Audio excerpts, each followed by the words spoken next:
Ugh, God. If these wheel covers become mandatory, I'm afraid I can no longer recommend modern karting. Why?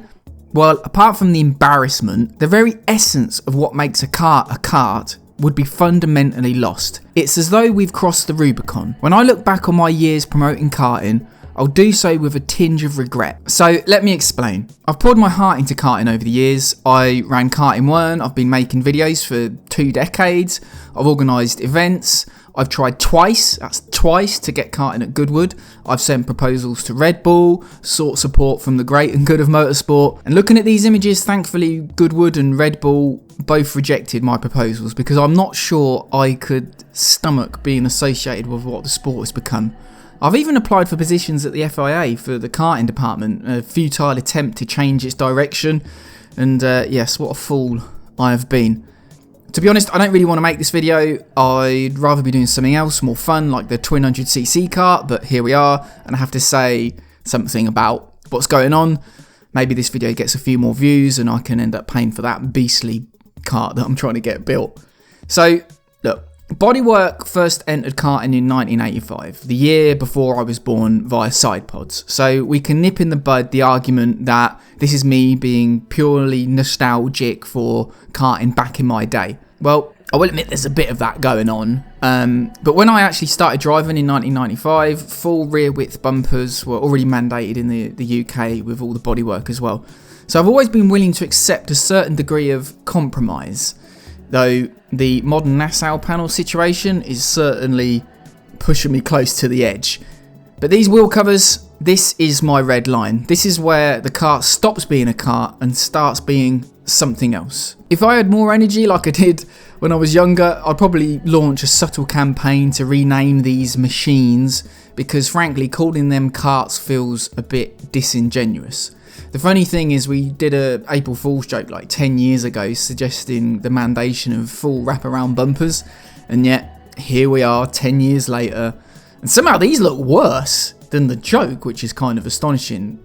So Alan, what about the risk to children racing and rollovers, I hear you cry? Well, this safety argument, a perennial favourite of bureaucrats and rule makers. If we truly believe children shouldn't be exposed to danger, then let's stop kids racing altogether. Ban it outright. Let's wrap them up in bubble wrap and park them in front of a PlayStation.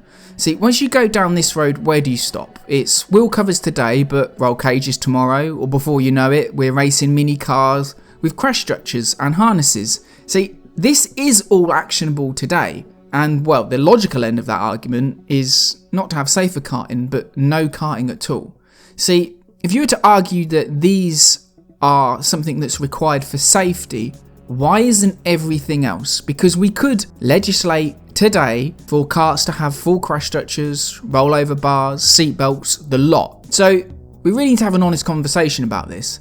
If some risk is acceptable, like it always has been, where are we drawing the line? See, here's the rub. As karting becomes dominated by children, it also becomes dominated by decisions made on their behalf. Adults can make their own decisions about risks and what risks they're willing to take, but kids not so much. And with fewer adults in the sport, the governing bodies are free to implement really whatever safety measures they like, because there is no pushback. You see, contrast this with motocross or some other motorsports still geared towards adults. They remain relatively unchanged, resistance to the creeping tide of over-regulation that fundamentally changes the core vehicle. Fundamentally, a motocross bike hasn't really changed at all.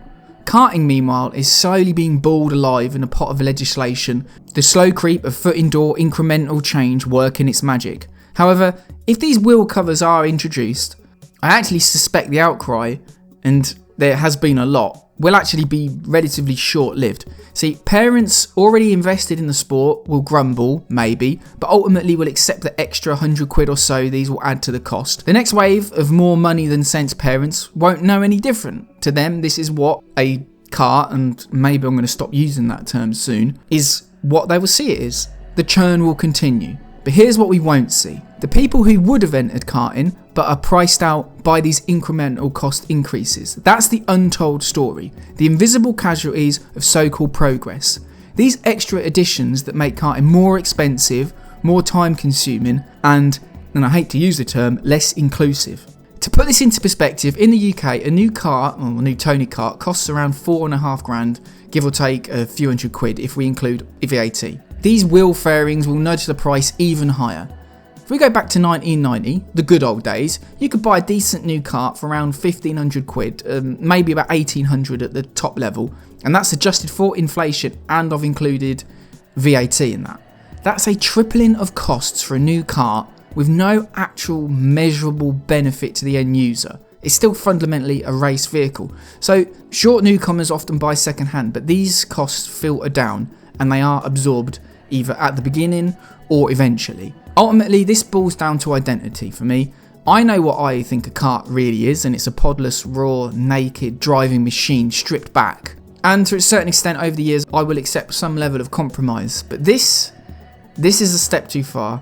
This is when karting changes fundamentally to a different sport entirely. This is mini car racing. What we're witnessing here is the slow transformation of karting into something else entirely. I've defended karting too long, so to the rule makers, the bureaucrats, the architects of karting's future, all I can say is good luck with what you've got, and I hope it works out for you. To everyone else, we had a good run, didn't we?